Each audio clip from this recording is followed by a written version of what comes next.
ज्ञान मंथन में आपका हार्दिक अभिनंदन करते हैं। और आज हम आपको बताएंगे कि मगरमच्छ ही क्यों है देवी गंगा का वाहन। और आपको अपने इस वीडियो में बताएंगे गंगा नदी से जुड़ी कुछ खास और रोचक बातों को। तो चलिए शुरू करते हैं।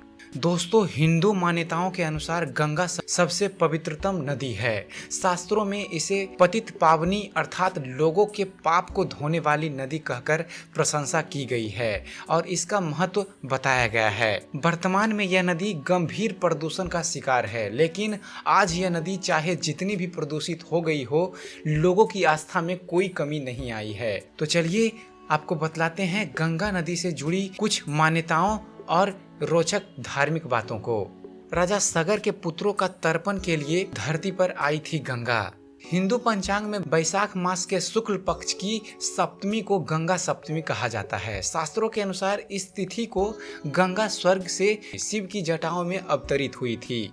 यही कारण है कि इस दिन को गंगा सप्तमी कहते हैं, जिसे गंगा जन्मोत्सव के नाम से भी पुकारा जाता है। शास्त्रों की मान्यता के अनुसार भगवान राम के एक वंशज महर्षि भागीरथ गंगा को स्वर्ग से पृथ्वी पर लाए थे, क्योंकि उनके पूर्वज राजा सगर के 60,000 पुत्रों का तर्पण सिर्फ गंगा नदी से ही हो सकता था। अब आपको बतलाते हैं कि गंगा का उद्गम कहाँ से होता है। दोस्तों, गंगा नदी हिमालय के गंगोत्री से निकलती है, जिसकी ऊंचाई समुद्र तल से लगभग 4,000 मीटर की है। इस स्थान को गोमुख कहते हैं। यहाँ देवी गंगा को समर्पित एक मंदिर भी बना है। हिमालय पर्वत की पथरीली जमीन से पहली बार गंगा का मैदानी भाग से परिचय उत्तराखंड में हरिद्वार में होता है। यहाँ गंगा नदी के तट पर कुशावर्त घाट इंदौर की मराठा रानी आदित्यबाई होलकर द्वारा बनवाया गया था, जहां दिवंगत आत्माओं का श्राद्ध किया जाता है। बहती गंगा में पाई जाती है डॉल्फिन। इस नदी में डॉल्फिन की 2 प्रजातियां पाई जाती है,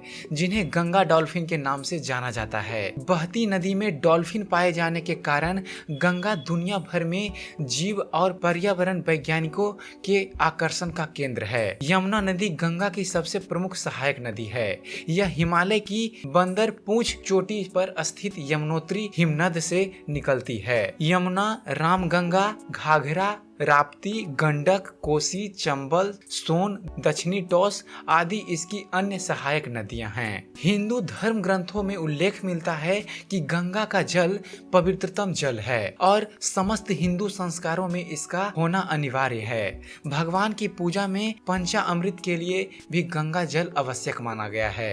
अनेक पर्यावरणविदों और कुछ वैज्ञानिक का मानना है कि गंगा जल में बैक्टीरियोफेज नामक विषाणु होते हैं, जो हानिकारक जीवाणु और सूक्ष्म जीवों को नष्ट कर देते हैं।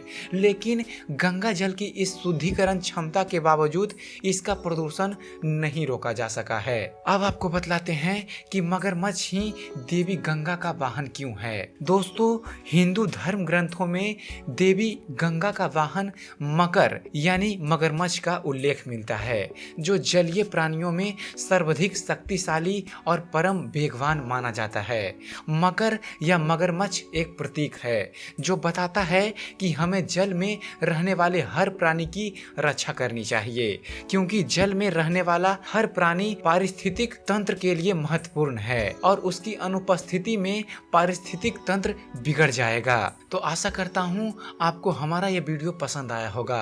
अगर जो आपको हमारा वीडियो पसंद आता है तो हमारे वीडियो को लाइक कीजिए, शेयर कीजिए, हमारे वीडियो के बारे में कमेंट कीजिए कि आपको हमारा वीडियो कैसा लगता है और हमारे चैनल को सब्सक्राइब करना ना भूलें। हमारे चैनल को सब्सक्राइब कीजिए और देखते रहिए, जानते रहिए। धन्यवाद।